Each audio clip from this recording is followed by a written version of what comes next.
A Bíblia nos revela claramente que haverá um homem que tomará o controle de todas as coisas e que governará o mundo, como nenhum outro líder da história da humanidade conseguiu fazer. Esse homem será carismático e terá um discurso que conquistará a todos. Seu poder de persuasão convencerá os habitantes da terra.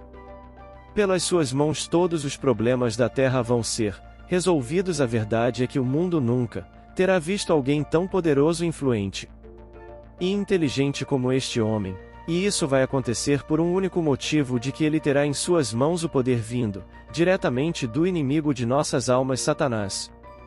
Veja que a Bíblia diz sobre ele, em 2 Tessalonicenses capítulo 2: a vinda desse perverso é segundo a ação de Satanás, com todo o poder, com sinais e com maravilhas enganadoras. Ele fará uso de todas as formas de engano da injustiça, para os que estão perecendo porquanto rejeitaram o amor à verdade, que os poderia salvar. E quem é este homem? Eu te pergunto. Ele é o Anticristo, o ser maligno que irá se levantar contra Deus e se exaltar acima de todas as coisas, a ponto de se assentar no santuário do Senhor e afirmar que ele mesmo é Deus. E ele vai fazer tudo isso porque ele deseja o mesmo que o diabo sempre desejou: ocupar o lugar do Deus Altíssimo.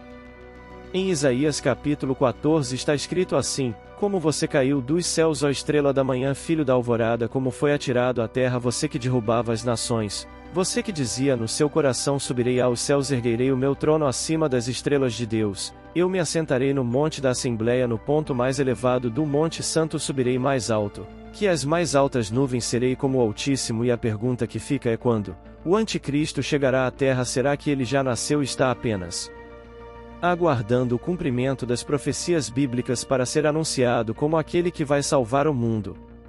É exatamente sobre essa questão que nós vamos tratar neste vídeo. Eu vou te provar que o Anticristo já está por aqui agindo sem que nenhum de nós o perceba. Porém, antes de começarmos, confira o link no comentário fixado. Temos um e-book completo com todas as 250 questões mais difíceis da Bíblia respondidas baseadas na Bíblia. Amém.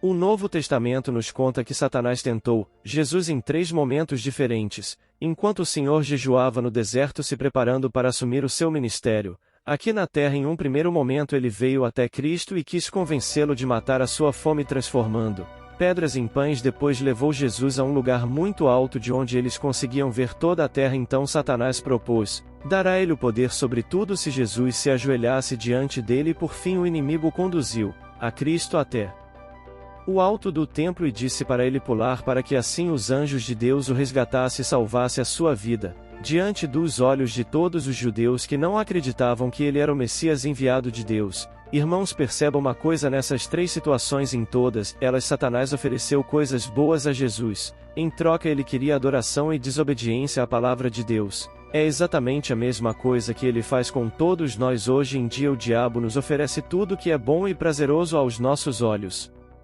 carnais, mas em troca ele quer que nós paremos de orar e buscar a Deus. E é exatamente isso que o Anticristo vai querer que o mundo faça depois que ele for anunciado a todos os habitantes da terra. Ainda no livro de 2 Tessalonicenses capítulo 2 vemos que nos últimos dias haverá uma grande apostasia, ou seja, o abandono da fé de muitos que entregaram a sua vida para Jesus. Um dia eles servirão ao diabo mesmo sem perceber, dando ao Anticristo todo o controle sobre as suas vidas. Veja o que a palavra do Senhor diz, irmãos, quanto à vinda de nosso Senhor Jesus Cristo e ao nosso reencontro com ele, rogamos a vocês que não se deixem abalar nem alarmar tão facilmente, quer por profecia, quer por palavra, quer por carta, supostamente vindo de nós, como se o dia do Senhor já tivesse chegado. Não deixem que ninguém nos engane de modo algum. Antes daquele dia virá a apostasia e então será revelado o homem do pecado, o filho da perdição. Este se opõe e se exalta acima de tudo que se chama Deus, ou é objeto de adoração, a ponto de se assentar no santuário de Deus, proclamando que ele mesmo é Deus. Perceba que essa passagem fala que o Anticristo se assentará no santuário de Deus e se autoproclamar a Deus, e por causa disso os estudiosos da Bíblia e principalmente do fim dos tempos acreditam que isso se refere ao terceiro templo que será construído em Jerusalém, exatamente no mesmo lugar onde foi construído o Templo de Salomão. E essa construção realmente vai existir. Há quem diga inclusive que os governos de Israel e Palestina já iniciaram as negociações para a futura construção desse templo que abrigaria os religiosos dos 2 povos e, segundo as profecias, seria tomado pelo Anticristo. Porém, meus irmãos, eu quero chamar a sua atenção para uma coisa, e para isso eu quero ler com você uma passagem que está em 1 Coríntios capítulo 6. Diz assim: acaso não sabem que o corpo de vocês é santuário do Espírito Santo que habita em vocês, que foi-lhes dado por Deus, e que vocês não são de si mesmos, vocês foram comprados por alto preço? Portanto, glorifiquem a Deus com o corpo de vocês. Irmãos, nós somos o santuário de Deus aqui na terra. O anticristo ainda não foi anunciado, mas ele já está sentado sobre os corações dos seres humanos, os controlando e se autoproclamando o Deus de suas vidas. Muitas pessoas ainda enxergam a vinda do anticristo como sendo uma coisa futura, mas não, ele já está entre nós. Basta olhar para o mundo à nossa volta, para as coisas que têm acontecido, para perceber que ele já está dominando o coração do ser humano e secretamente instalando o seu trono nele. Não sou eu quem está afirmando isso, mas sim a própria Bíblia. Preste atenção no que o apóstolo João escreveu: vocês podem reconhecer o Espírito de Deus deste modo: todo espírito que confessa que Jesus Cristo veio em carne procede de Deus, mas todo espírito que não confessa Jesus não procede de Deus. Esse é o espírito do anticristo, acerca do qual vocês ouviram que está vindo.